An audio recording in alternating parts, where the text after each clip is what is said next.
Welcome to Life After Dogma, exploring what life looks like when we start paying attention to the ways our beliefs shape reality. Hi, everybody. Welcome to the show. For this week, we're going to kick off a series that we're going to be covering. It's a series of books by Sanaya, who is channeling Orin. And these books have like a nice backstory, and I love a good backstory of synchronicities. So I'm going to tell it real quick, just kind of how we found these books, because Sanaya wrote these in the 90s. 1980s. 1980s. So they're kind of old. Well, old, but not that old. 40 years. 40 years. Oh, gosh. Yeah, when you say it that way. Yeah. So she wrote them in the 1980s. And how we came across them, there's a little bit of a start to the story, and then the book will come in. But so last year, I went to an astrologer, and I got my birth chart done. And towards the end of it, she was looking at kind of the planet alignments for the year for me. And she said in December, there was going to be something, an event or whatever it is, that would be kind of life-changing. Something that was going to just change my mindset or just completely change my life. So I was really excited because at the time, Brian and I were trying to find a new place to live, not within the city that we are now, but totally new, just totally move, get out of town. And we had a trip planned to Colorado, and it was overlapping with the time that the astrologer said that I was going to have a life-changing experience. So in my mind, I immediately jumped to the conclusion that, oh, well, Colorado's it, because the planets aligned, they literally aligned, and here it is. And we can get to how I jumped to an outcome, because that's a part in this book or in this series that is really important to think about. But I jumped to the outcome. We went. I really tried to force it. I tried to be all for Colorado. I even was okay, we're going. We were really planning the trip. And then a month or so later, I just had this realization that no, actually, this is not what I want. I was forcing it. I was trying. I was focusing on the outcome. I just wanted to move so bad that I was going to move our entire family across the country to a place that I didn't really resonate with. And then I realized that what the life-changing moment for me in that time was, I took a Sanaya book that I borrowed, I just saw it on Brian's mom's table because she was cleaning out a bookshelf, and it was Personal Power Through Awareness, Personal Power Through Awareness. And I asked if I could borrow it, and I took that book on the trip with me, and that is what changed my life. It totally changed my outlook, my perspective, how I saw reality, just everything. And I didn't realize it, because when you read it and we talk about it, it's a really simple, well-written, it's it's nothing new, but everything new at the same time. So that is our backstory on how we found that book. And then we found out that it was, and his mom had just gotten it from a neighbor in the 80s, and she had never even finished reading it. I don't think she has now, but I don't think she had ever even actually read it. Right. I think the way that story goes is that her neighbor saw it in a bookstore and thought of my mom, so bought it for her, even though she had never read it. So neither of them ever read it. Or if my mom started it, she didn't finish it because some of the moms of kids that I went to school with were talking with her. It came up in conversation, and they're like, oh, you should stay away from that. It's not from the Bible or whatever. So she did. She just stopped. She stopped. And then it sat in your house for 30 years until I picked it up. And now it was life. It was transformational. So it's in a series of books that she channeled material from this entity, Orin, who describes himself kind of as a teacher and an explorer that is kind of bringing some... a higher dimensional being of light. Yeah, and he says that he's a traveler, and that he's doing this for other groups that are also experiencing kind of a growth moment, how humanity is. Expansion of consciousness. Yep, an expansion. And so this is kind of his tools to help us with the transformation. And he's definitely saying like, this is just take with it what resonates, leave what doesn't. This is just here to help you. It's not like, the second coming of Jesus or something like that. It's like, he's just like, here's some information that will help you so that you can enjoy this time instead of come from it from fear. So the first book, okay, so there's Living with Joy is the first book, and then Personal Power Through Awareness is the second, and then Spiritual Growth is the third. So our series is going to follow these 3 books. And it's going to be loosely, like right now, we'll kind of talk about what was in Living with Joy, but there were like, this morning we were talking about what we were going to talk about today, and there were 2 key parts that I felt both of us really resonated with in this book and that we're just excited to like dive in more and discuss.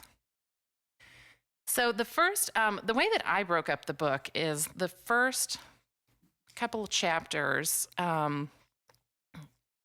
It's the first couple chapters are kind of like right now what you can do to prepare yourself for living with joy. Like, how can you change your mindset so that you can receive joy into your life? And it felt like it's stuff that probably in the 80s was not really spoken about much. It was like new ideas at the time of personal transformation. But now I feel like a lot of stuff we see in everyday culture is kind of about this. Like, it's like shadow work.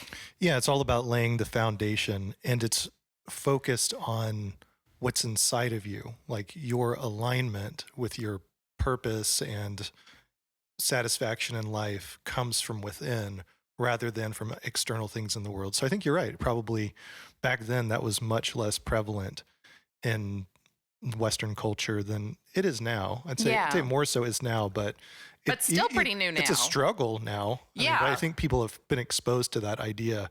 I would imagine back then much less exposure. So this was probably pretty revolutionary in that sense, even though probably not that many people have read it. And even now, some of the stuff talking about it, I still feel like, not uncomfortable, but like it's foreign to me. Like, he talks about one of the chapters is the art of self-love. Like, self-love, what is that? Like, that to me, I was raised like, no, that's selfish. Like, you should not focus on yourself. What a selfish thing to do. You should just give yourself to others, kind of thing, and be grateful for what you have. But he's saying, no, you should love yourself, because again, this whole concept of like your external reality is a reflection of your internal reality. And if your internal reality is not loving yourself, how on earth could you share that love with others? Mm-hmm. Yeah. So you learn to source your life force from within you. It's not from reactions to the external world, fears, external fears, old patterns that you might have inherited or maybe were passed down in some other way, or external approval from others. And that's what really gets to the title of the book, Living with Joy, is the premise that you can choose how you want to live your life. You can either live with joy or live with struggle. A lot of people go back and forth between both at different times in their life, but the core premise here is that you always have a choice. Yeah, or you're always like, your goal is to live with joy, but you just feel like there's just too many barriers to get there. And this book was just helpful in saying like, yeah, there are some ways that you need to think differently, but it's like a muscle, like you just have to exercise that muscle and then it gets easier. And then suddenly you're like, wow, here I am living in joy. And I think Orin even frames it as like a higher level of wisdom that human consciousness is now coming online to as it evolves, is that you can grow through joy. You don't just have to grow through struggle and pain. Yeah, like exactly. That's the you realization. Don't have to push off of something. We no longer have to do that because consciousness is expanded to a high enough vibrational state where we're now open to this. And that's what this book is all about, how to do that. So it talks about, some shadow work kind of stuff. And then also with the self-love is like self-respect, self-esteem, self-worth. That's like a whole chapter right there. which was really great to read. And like the way that I feel like all channeled material so far that I have read is it's like it deals with these really big concepts, but breaks it down so simply and in such an easily digestible way that, yeah, I've read about respect and self esteem and all of these and so many other ways. But this, for some reason, it just like resonated. And I actually find myself like daily, like checking in with myself after reading this book, which was very different. I don't know what it was. I don't know why, but for Yeah. some reason, like I do find that I am like experiencing a lot more internal self love and like giving myself a break a lot more now. I think the book gives you everything you need to make it a practice. Joy, as it's expressed in the book, is more than just an emotion, it's an attitude. It's the presence of love for both yourself and for others. It's also inner peace. It's the ability to give and receive, to appreciate and be grateful for things, to be compassionate to others, to feel connected to your innermost self or your highest self. So I think that's what's motivated me through reading all of these books is it really gives you that framework for how to make it a practice which you can incorporate into every day and then every situation and then every moment of every day. Like it just something you can always continually build upon.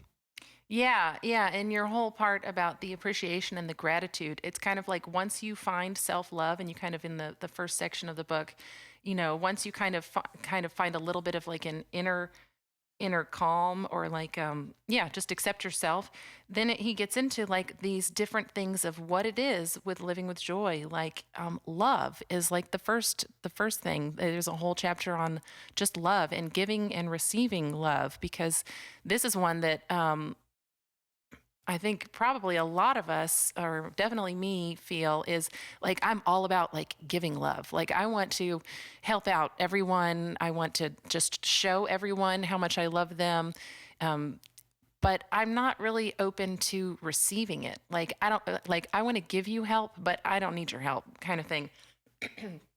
And he's like, no, you have to be open to give it and to receive it. You have to be open to finding gratitude for what others have and what you have. You have to appreciate your experiences um, externally and internally, and find a lesson in everything, whether it's positive or negative in your mind. Yeah, love is a powerful force. Like joy, it's not just an emotion, it's this force in the universe. It's actually the source of all that is. So it transcends the self. It's that if you exist in that feeling of love, um, it actually can cancel out with one act of love can cancel out thousands of acts of like a lower vibrational frequency. So it says like anchoring love is core to humanity's expansion and living with joy. And other people that give you love offer you the opportunity to know your higher self and better yourself. Like their love to you helps connect you with your higher self, which you can use that to love yourself, like see within yourself why you should love yourself. So I think acknowledging and appreciating other people is a key part of that as well. You know what's so crazy too is like when you're talking about that and talking about how love can cancel out so many Yeah, I love that. yeah, but it's just when you say it, it just like makes so much sense that it's just so. It just almost seems silly that we choose the other, like we choose the alternative, and it's just because we have these like I guess like just these really entrenched neural pathways or something that just like pushes us towards the harder, Well, painful. we covered this a little bit on the last episode about material reality and the third and fourth dimension is all about the illusion of separation from all that Yeah. is being love. Yeah, so So I now mean, it like we're feels like we feeling that are we're density. feeling it, but we're also recognizing that it's that, and We that have there's that something perspective else. So now. now it's kind of like we are being lifted out of this like not quicksand, but like the like this bog or something like that was pulling us, Right. and it just seemed like that's all we knew was how to walk through this resistance. And now that we kind of see the other one, it's like, why do we keep choosing this resistance? Like, why? Like, it's just, it's a really hard pattern to break. I don't think it's completely unbreakable in third dimension, No. because that is the part of the lesson of third dimension is, growing through struggle and things like that. But as humanity evolves, I think it becomes more apparent how things actually are. And it's not that people haven't glimpsed this, throughout the ages. Like, you can find different principles and things in various traditions and religions and stuff like that, that there is more than this. But oftentimes those were framed through a control system, that some group was the gatekeepers to that, knowledge. And also it just felt aspirational, like aspire to be like Christ, or Struggle towards aspire. it. Yeah, Keep exactly. struggling towards it. Yeah, exactly. When Yeah. it's kind of like, well, no, it can be your default too. You just have to choose that. And Right. it might take a little bit of like, exercising that muscle, but once you got it, it'll be strong. Right.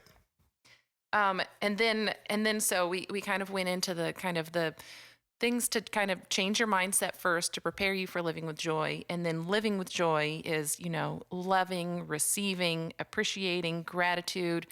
And when you have those things, you'll realize that the law of increase makes those things grow within your life. Like you start to attract even more. The universe says, oh, you appreciate what you have. Well, let me give you some more to appreciate. And so it kind of, you start attracting more of that. And then ultimately you start to feel inner peace, right? You're like content with your external, your internal, your experience here. Yeah. Yeah, exactly. That those last few chapters of really that foundational part, you mentioned love and receiving, but the step right before that is, we already talked about self-love, but also that wholeness around, integrating those parts of yourself and, having dialogue with your subpersonalities. And then you get to love, which is all about acknowledgement. And then to experience love, you have to be open to receive the essence. And like you said, what we're now getting to is acknowledging what you get and asking clearly for what you want. And then that sets you up for gratitude, which is really kind of, I think, kind of the beginning of that second section of, you've created the foundation. Now you start to develop strength in this living with joy practice, and you really start to um, gain mastery over your own energy and start to see the energetic laws of gratitude and peace. Because doesn't it say that with gratitude, the you get what you give? Like, you increase your abundance by being grateful for what you have. Yeah. Yeah, exactly. And they're like, "Oh, well, if you appreciate that, then now you can find more to appreciate, you know." It's like it's kind of like it's so fun, you're just going to start seeking out more to appreciate, and lo and behold, you're going to find it. Right. Yeah, that's the law of increase. And then the inner peace state is kind of back to the core message of, it's not dependent on the outer situations or how people respond. So really, we have a chance to practice this in every interaction that we have with other people, on trying to maintain this, um, you know, being the center of your emotional and spiritual state. Like, you want to radiate your light outward, allow things to flow around without being emotionally attached or affected in kind of like a negative way. So it's maintaining inner peace. It's key to have the connection to your deeper self, because that helps you let go of attachments to outcomes, like around fear or doubt or self criticism or reacting to other people's emotional states. Yeah, and I think we all have experienced inner peace at some point. Like it might be fleeting for like a moment, but you're always like I think all of us can recall like something where we're like, "Oh, we want to get back to that feeling. Like I Sure, can yeah. definitely think of like, oh, I want to get back to that feeling. So this is kind of like, okay, so you have experienced it. You know what it feels like. Now, how can you grow that to where you can channel that moment or you can have that feeling often and then soon It just becomes a live way of it. being, Yeah. right? Like it, Yeah. and back to But the it idea of doesn't, it but being a again, it's practice. not overnight. It's not like I'm going to like meditate for an hour and then suddenly feel inner calm or inner peace.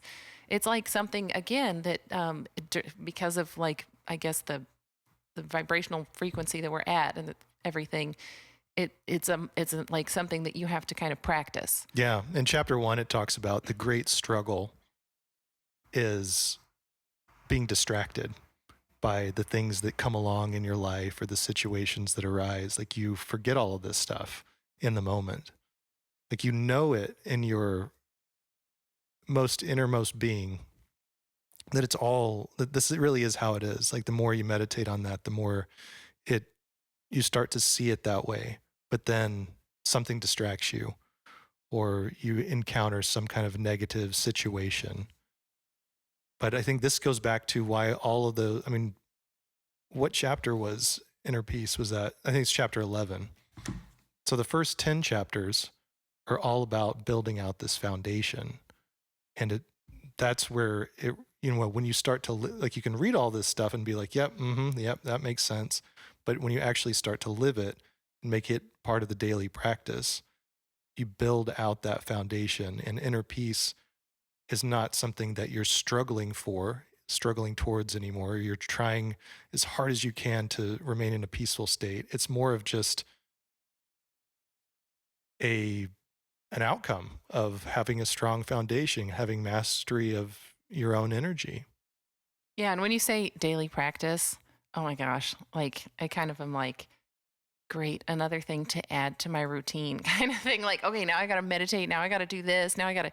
But for me, who is so bad about all of these, like when you say practice, that's like always where I immediately go because that's not what I want to do.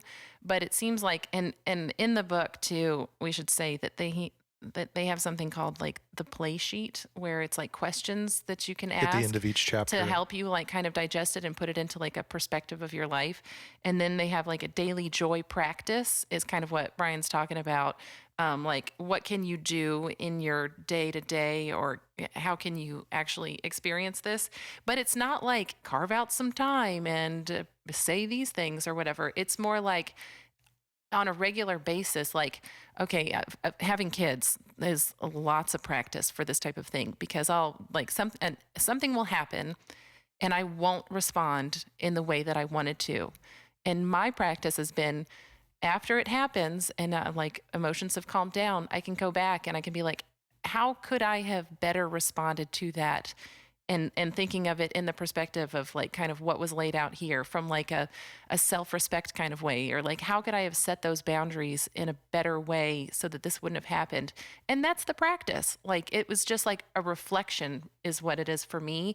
And then I reflect enough and I write it down or I look at it and then eventually it starts to fold into my everyday experiences. that's how I've experienced it. I mean, that's where I've gotten the most benefit is when I try to integrate it into every situation that I run into. Yeah. I think that But it the doesn't happen overnight. It's not like suddenly you're no, like, oh, no, I'm going to have I these mean, experiences and it's I'm just going like to. the more you put your mind towards thinking that way, the more you realize in the moment, in the situation, oh, there's, different ways I can respond. And then you can reflect after the situation to see, how well you're kind of embodying these ways of being. And when you are able to do it, the benefit from that is the motivation to continue trying to do it more and more. So when I say daily joy practice and stuff, that is what they're called at the end of the book. But I'm with you. It's less about like carving out time alone to go meditate, although that helps if you have time for that. But it really comes from just practical application and integration of the principles in everyday life. And I think just reading and familiarizing yourself with the material here opens you up to doing that.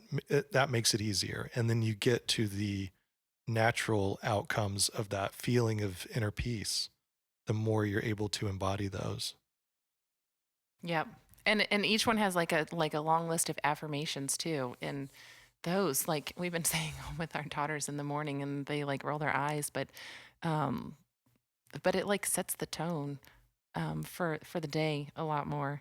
Okay, now I'm really excited about the next section, which I think there's like actually a specific one that Brian and I like want to talk about more, or one that like really resonated with us. But okay, so we've gotten to the inner peace kind of thing, and then the next couple is kind of like the feeling that you get when you are, well, the inner peace is kind of the beginning. I saw that one as like the beginning of like living with joy and feeling it. But the first one is like achieving balance, stability, and security in your life, which none of those seem to be something that have been able to achieve.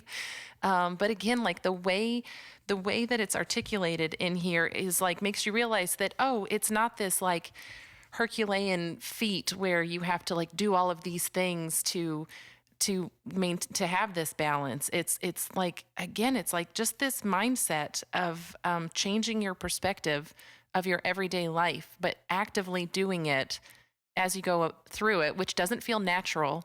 It doesn't feel natural to take a pause and to like kind of balance yourself At first. at first, Yeah. right? I think Because the more you do it, it's not what I'm used to doing. I'm used to like reacting in the moment, like just responding real fast. mhm. But it's not. Like stability comes from that inner peace and that inner calm, and you have to like actively bring that to yourself in the beginning. Yeah, because I think if you want to influence reality, I think we're always influencing reality, but if you want to do it from a point of intentionality, you have to shift from kind of this emotional survival mode, which I think is just the immediate reactions, the gut reactions, without any of this practice, to it really is an energetic choice in how I respond. And the more you've integrated that, the more the less it's thinking in the moment, and the more it's just kind of like, oh, I'm responding in this way because this is more in alignment with my vibrational state and how I feel. But these chapters really are about learning to influence reality from this steadier, higher vibrational state. Yeah. Yeah. And so it talks too about kind of distractions. And um, I just had like a funny thought. So in the achieving balance, stability, and security, again, it gets to this whole like your attitude determines how you experience the world. And when you take a moment to recenter yourself, like if things get chaotic and you just kind of step back for like a minute, or not even that, just kind of recenter yourself, that whole situation kind of changes. Your attitude is reflected in the words you use. Your words are from the Four Agreement book. Your words are immaculate. They're magic. And so they can totally change how you experience and feel stable and feel balanced. But the thought that I had was like last night with our daughters, we were watching this video of how people live in Siberia, just doing their day to day. They have to heat up they don't have pipes or anything. So they have this whole process of like heating up this room for doing their wash for the week and shower, bathing and everything. But at the end of the video, and Brian was like, what did it say? He was like in the kitchen and he even heard it, that they said regarding just like living in snow for 9 months. 9 months of the Yeah. year. It said there's no such thing as bad weather, just your attitude towards it. And I feel like I had heard it before, like there's no such thing as bad weather, only bad clothes. But like your attitude towards it is so true. Like it can be a gloomy day and you can choose to say, oh, this is gloomy, so I'm going to feel gloomy. Or even saying a gloomy day, like you've already You created that ascribed, you meaning. created it. Yeah. Like you just destabilized Right. yourself for the day Yeah. by saying that. Because before you decided that, it was just information.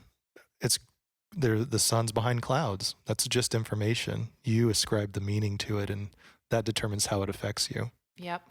So clarity, which maybe This is the one that our we favorite really wanted to talk chapter. about. Yes. Okay, so it does say that clarity is this ongoing refinement of your perspective, and it involves seeing the larger picture, longer time frame, bigger perspective, and it's achieved. This is kind of getting to what we've been talking about through conscious thought, through intention, and in doing so, you find the light of wisdom to assist you in making um, higher choices as opposed to lower choices. And this is kind of getting to the alignment with your higher self. But it really is this ongoing refinement of your perspective. But I think for me, why this one resonated so much, kind of back to the chapter 1 quote I mentioned earlier around the constant struggle is being distracted by the things that are in front of you or pulling at you or kind of pulling you in whichever direction. And the more intentional you are about your higher purpose and why you're here and what you're here to do, like you specifically, not just the broader humanity, but like what truly resonates for you, the more clear you become on purpose, intention, and that flows to these other levels of clarity. Yeah, I mean, it also talks about motivation, agreement, communication. It starts to embody in all these different ways, but it really is this alignment with your higher self that's only achieved through, intentional conscious thought. Yeah. And when yeah, and clarity, to kind of expand on that part that you were talking about, being intentional, it's like, but it's like to a degree that I was not aware of, like when you're being intentional and when you're looking at something, it's not like I like this book, or I like this mug, or I don't know, or I like something, or I enjoy something, or this experience, or this like time with this person, and you have to keep constantly asking. It's like being a little kid again. It's like, but why? And you're like, well, because they make me feel good about myself. But why? Well, it's because, and it's like getting down finer and finer and finer, and keep asking why, Yeah, until you get down like to the this five whys. essence. Yeah. I mean, it's really kind of the What's the five whys? oh, it's like there's a whole set of different ways to apply critical thinking. And one of those is the five whys. You ask why 5 times to try to get to the root of something. Oh, I didn't know about that There's one. all these like different kind of That makes so much. problem That's solving clarity right techniques. there. Yeah, there's Yeah. all these different frameworks for problem solving and critical thinking, which is kind of what this reminds me of, like with clarity. Like it really takes conscious thought, just like critical thinking to solve a problem. This is really just focusing on, like what is it? Like what's really the motivation behind all of this? And what you're talking about is getting down to the essence of the thing, not just I want a new car, a new house, or a different job or whatever, but really like why? Why do you want that? What do you think it's going to give you? What is it that you don't have that you think you're going to get with that? And then you become less focused on the material outcome and more on what is the essence of that thing. And oftentimes you realize if you're open to it, there's many ways to achieve it. And that's when you become less attached to the outcome itself and more just like the excitement of, fulfilling that getting that essence that you were after to begin with. Yeah, and I think in this material world, it's so easy to get attached to the outcome. I do for sure. Like we were talking about moving, and I have in my mind a very specific vision of like what the exterior, like what my like time out in nature will be like, and kind of what my internal home will feel like. And like it's like really specific, too specific. It's like a very specific outcome. And so I'm like, oh yeah, I have clarity. Before I was thinking like, oh yeah, I know like very detailed exactly what it is. And it's like, yeah, but what is it? You have a lot of that in your current situation. So why will that one fulfill something that you're seeking for? And it's like, once I said that, it just got super scattered. And I'm like, oh, I don't know. Like, I want a hammock under trees, but it's like, but why do you want that? Right. Because you could put a hammock Why under can't you any have it tree here? somewhere. Yeah. Like, What is the what? difference that you're really Yeah. looking So I have for? to like ask, like, why? And that's where it's been like, it's like a whole nother level of like really intentionally like that's intentional living. Like I hear people talk about intentional living, but that's like where it gets really intentional when you like kind of peel back all of the outcomes and the expectations of how it will feel visually or physically or however you experience that type of stuff. I'm a very visual physical person, but however you experience that, you have to peel all that back and like get to the essence of like what is it that's pulling you towards that. Right.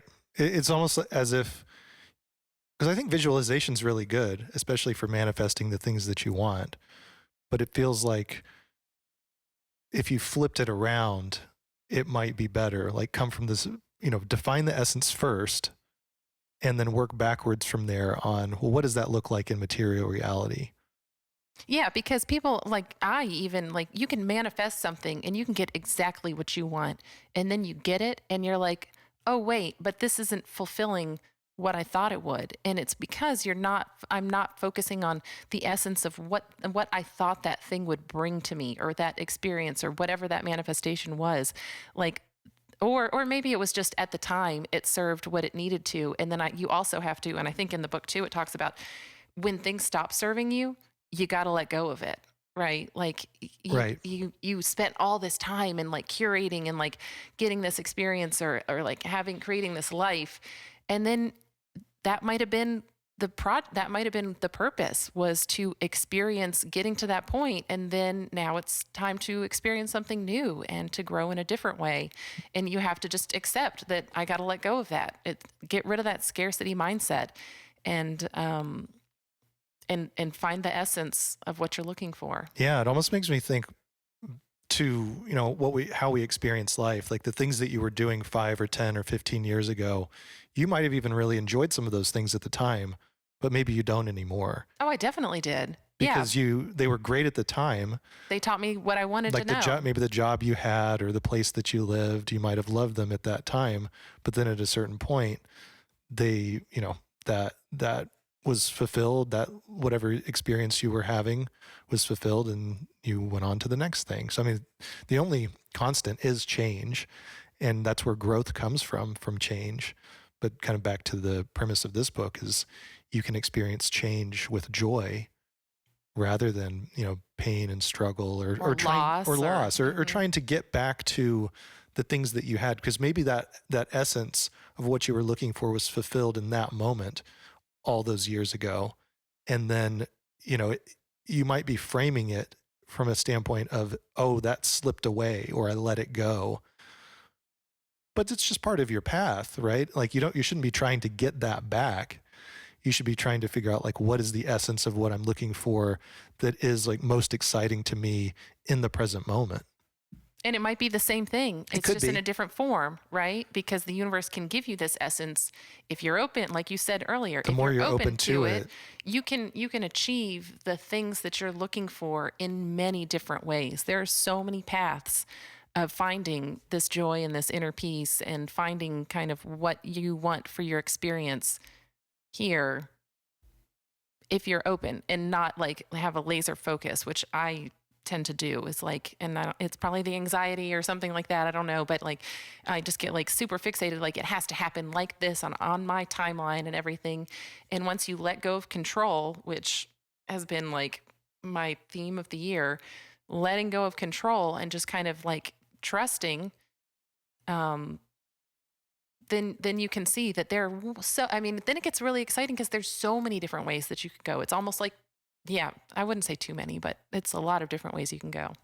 so in this chapter, it does start to talk about how you gain clarity. Like specifically, it goes through like what is the practice, and a lot of it is just creating the space. This calm space, link with your higher self, in kind of a quiet moment, and ask. Right, ask for clarity. like ask for your higher self to give it to you. Like the answers are there, and the more that you're trusting that connection, from that connection will flow, all the energies of the universe, abundance, love, peace. Then you can visualize the flow rather than like the outcome, and you're open to listen at that point. And from there,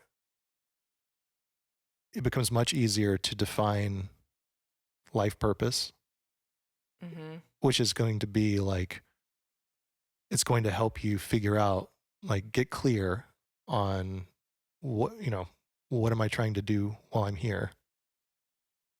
And that's not just like a career or something like that. Like, and that's where I think in, No, they defined it as the deepest desires that give you the most joy. yeah. And it's that, what are you most motivated to do?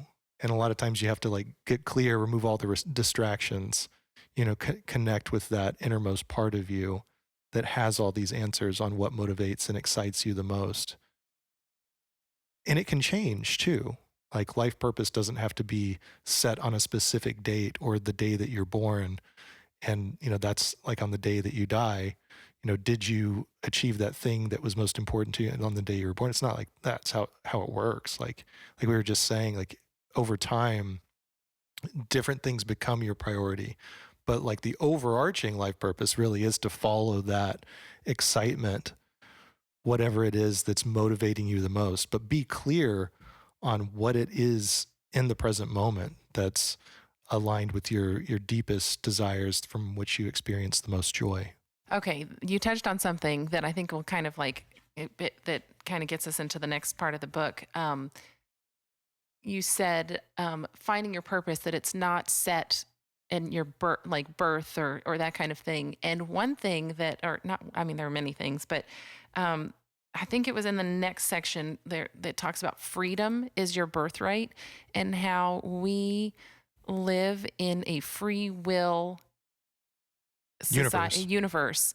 universe. And that this free will is always something like I always push back on Brian. I'm like, but are we really? And one thing that was like so good for me to hear in this, to separate again from the material idea of what free will is, because to me it's like free will is like making choices on this and this, but I feel like everything is already set in stone. That's how I typically feel. But he said, when you come into this experience on earth at birth, you already have kind of an idea of the, what did he say, like of the feeling or the vibration that you want to experience here, but how you experience that is totally up to you.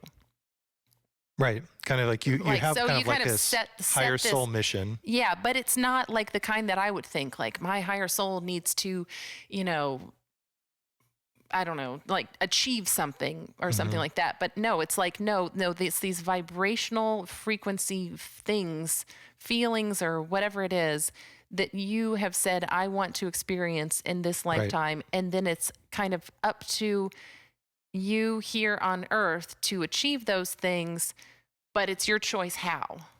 Yeah, exactly. And it Yeah. might take the whole experience to get to that feeling or to get to that vibration, but that's what the higher purpose is is that feeling. Or am I saying it feeling? I can't remember if No, it's I think exactly. freedom is a feeling too. And it's the ability to choose what you want. And you really have to have that to experience joy. And it does say that it's, freedom isn't something that's given to you or taken away from you. You can only choose to give it away or not to claim it, or you can experience it. The only limits you put on it are those you place on yourself.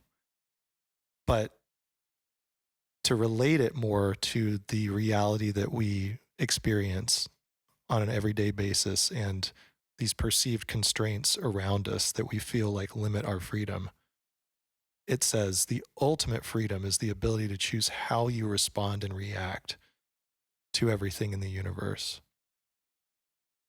Yep. Yeah. And in the past, like whenever I think of free will, I'm like, but really, do we have free will? Because we're born into certain experiences and we have like, there's just like all this societal stuff that we absorb that kind of like, in my mind, it just like winnows down whatever the free will choices are. And I was thinking of it more of like a material way, like, like you're born into a socioeconomic status. So you're born in this location in this culture kind of thing. And so you're bound by those things. And in this, it's talking about no, free will is nothing.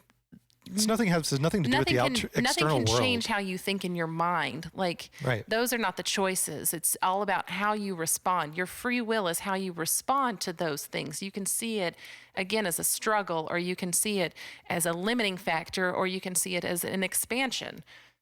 And that is your free will choice of how you want How to you view show it. up Yeah. in whatever it is that you were born into, or whatever experience that you're experiencing at this point in your life. You can decide how you want to show up for that. Yep. And that view of free will was freeing for me. Like I'm like, oh, okay, yeah, I do have choices. Like I still have to I still have to work that muscle sometimes. Like maybe I kind of defaulted into one idea or one thing, but I have the choice to change that, and I have the choice to change my perspective on everything that I'm experiencing. And that's truly my choice. Nobody can take that away from me. That's it. We could probably spend a whole episode on free will, and I know. I think we should. I like because you can just go back and forth. there's a lot to dig into, but I do like how the book frames it.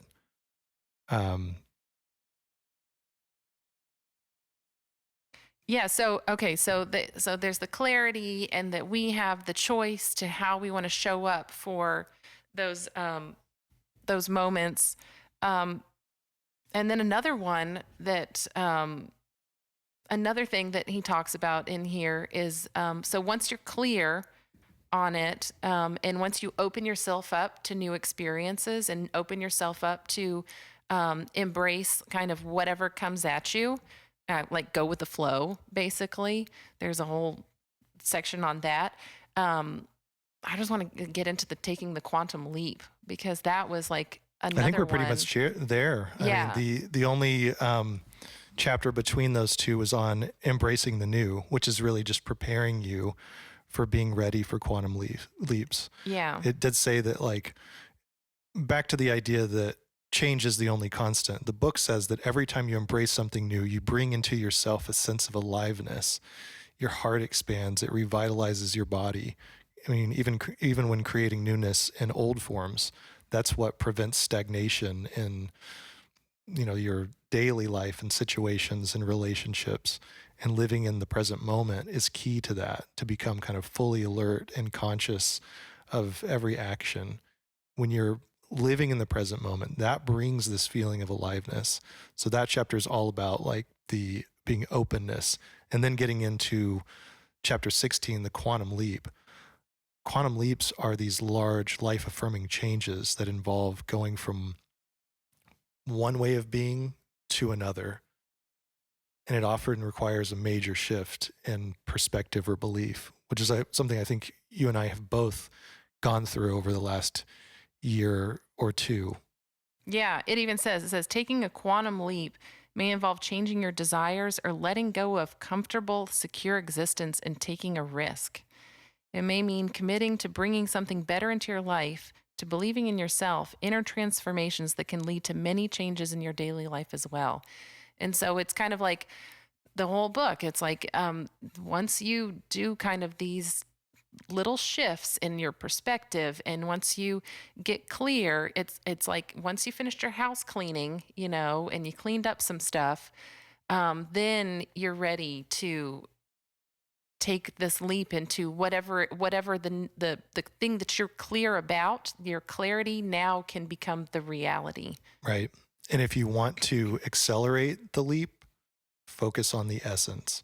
Yes, not the outcome. And there are so many examples that show like when you stop focusing on the outcome and you just focus on the essence, you can see so many things in your life that would previously have been like a negative, like you lost your job, but maybe because you lost this job, you now have the ability to like start that business that you've always wanted. Like it's like instead of seeing it as a negative and going into this like scarcity mindset and just like immediately searching for another one, you can take that as a quantum leap of like, this is my opportunity to do something different, go back to school or whatever, but like, don't see it like you immediately might be like, get into this kind of like self denial type thing. But Right. No, instead, I think see everything as an opportunity you'll have much more motivation for that quantum leap if it's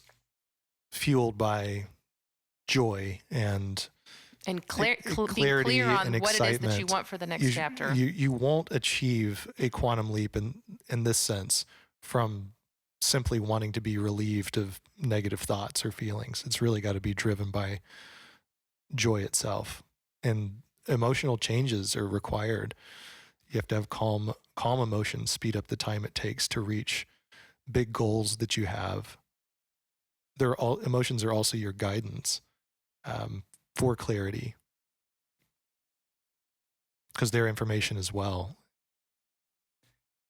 Yeah. So yeah.